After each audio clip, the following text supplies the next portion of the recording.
Have you ever heard this phrase? When I grow up, I want to be a kid. I heard this years ago, and it hasn't left me since. Why do I long for childhood?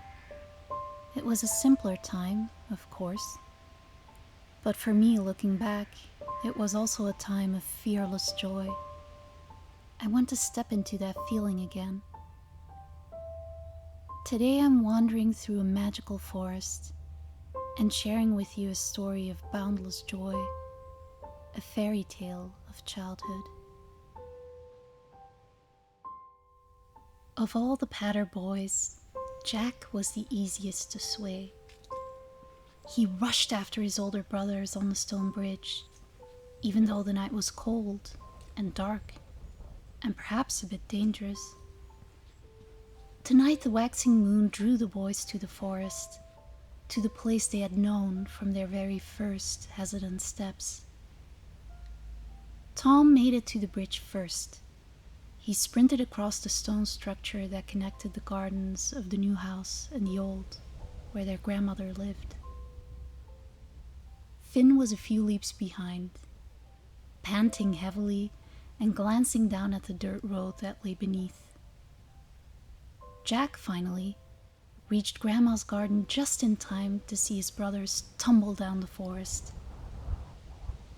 The Patter playgrounds, as they were known in the village, had called to the family's children throughout generations, transforming them under the light of the waxing moon. Tom, the eldest, fell to the forest as a fawn, landing on his fluffy behind before scampering into the thicket. Taking after their father, Finn turned into an audacious otter. He hobbled over the forest floor on his stubby legs, sliding through any puddles he came across. And Jack, the youngest by age and spirit, had surprised everyone as a skinny, scruffy fox cub. A layer of fuzz hung over his mostly brown coat.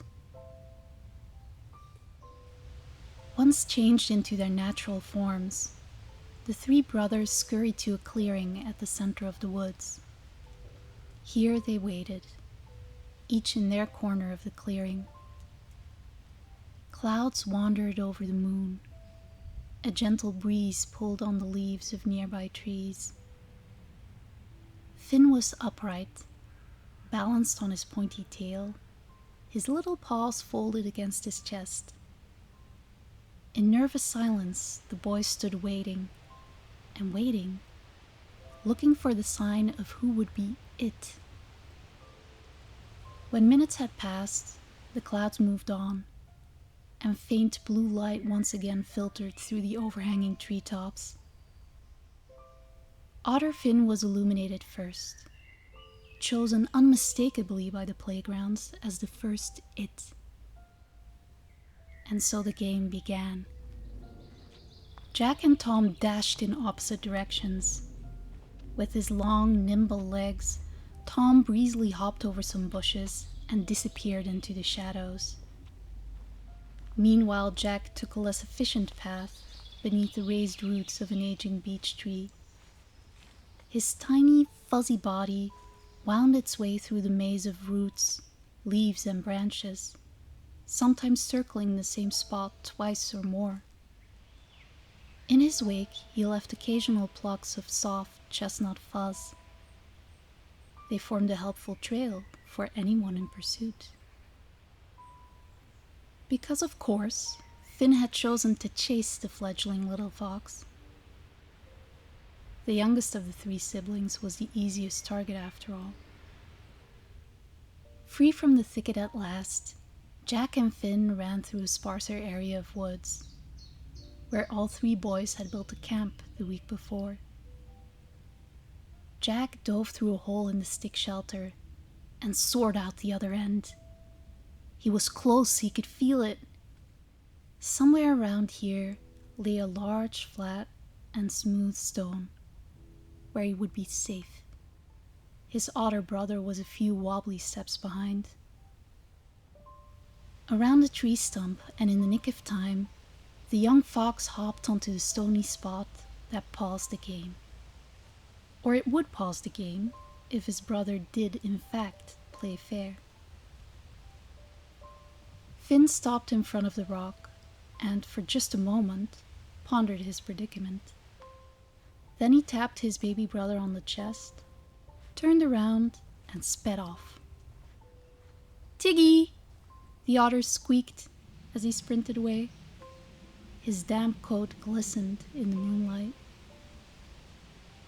On his now useless stone, the fox let out a low, whimpering howl. Otter Finn liked to play by his own rules, especially when their older brother wasn't around. This frustrated the little fox, who whined woefully and considered staying put. High up in an oak tree, a tawny owl hooted into the night. Soon thereafter, a chilly gust of wind rustled the surrounding leaves. Jack's fox ears flattened, his body lowered to the ground. He quickly left his rock and darted in the vague direction of his two older siblings. By the edge of the forest, the game carried on. Jack knew all of Tom's favorite hiding places. One was an abandoned den beneath a mossy, toppled tree trunk, where, today as well, Jack managed to tag his dear brother. Tom felt the gentle tap on his neck and scrambled out of his shadowy hiding place. Among the bushes, the fox cub giggled and withdrew his paw. All three out in the open, the boys weaved through the woods. Grunting, barking, and squeaking, they zigzagged in between trees. Tom in pursuit of his two brothers, yet mostly in pursuit of Finn. In a corner of prickly blackthorn, the nimble fawn managed to trap the cheeky otter. Tom tapped his brother's tail, but Finn tagged back almost instantly. With an agitated hop, the fawn nudged the otter's tail again. Finn gazed up at his older brother, before tagging him back by outstretching his chubby, stubby arm. For a while, the back and forth continued. Tom jumped up and down in a winding circle around his brother, and Finn snarled and kept tagging back. From his hidey hole in the shrubs, Jack could hear their squabbling. He gingerly approached to observe what was happening. As the little fox watched, an unfamiliar squeal suddenly joined the argument. Fox, fawn, and otter turned their heads toward a rusty patch of soil, a couple of steps away. It was a marten. The boys had only ever seen one in books. Stood before them, it resembled a long, brown, pointy-faced teddy bear, but with an elongated neck and feather-dusted tail. Its shiny button nose sniffed the nightly air. Its rounded ears were alert and pointed forward. From the marten's fluffy, oversized paws, tiny claws poked through. This animal was a juvenile, evidently, even smaller than Jack's vulpine form. It stood below an opening in the canopy, faintly illuminated and staring at the siblings. None of the three boys made any sound or movement. Still staring, the pine marten hopped over to Tom and Finn. It tapped the fawn, then the otter. When neither of them reacted, the marten let out the most terrific scream, and all the Patter boys scattered. The tiny teddy bear stranger had made himself the new it. He ran off the other boys, who resumed their giggling and squeaking. For hours, the children's playful banter sounded through the forest. They ran and rested, tussled and tumbled through the grounds. All the while the moon meandered. A watchful light in the sky, it illuminated the Patter boys' play.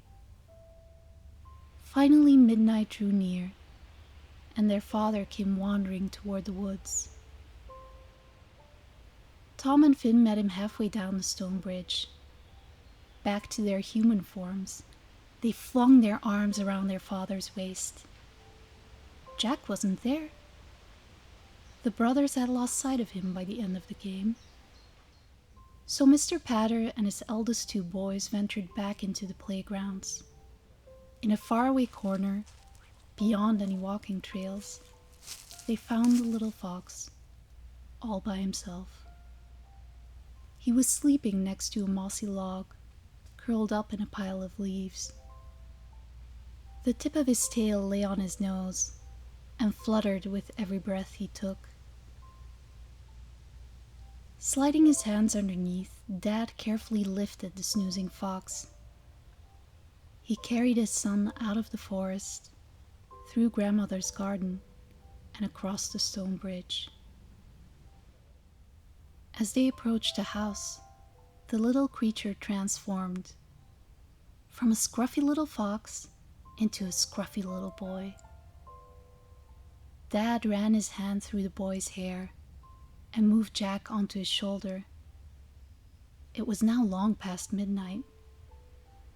Mr. Patter took his youngest upstairs and tucked each of his sons into bed.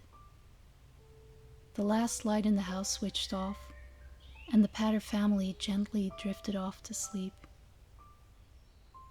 After forest play always came a time of deeply restful slumber.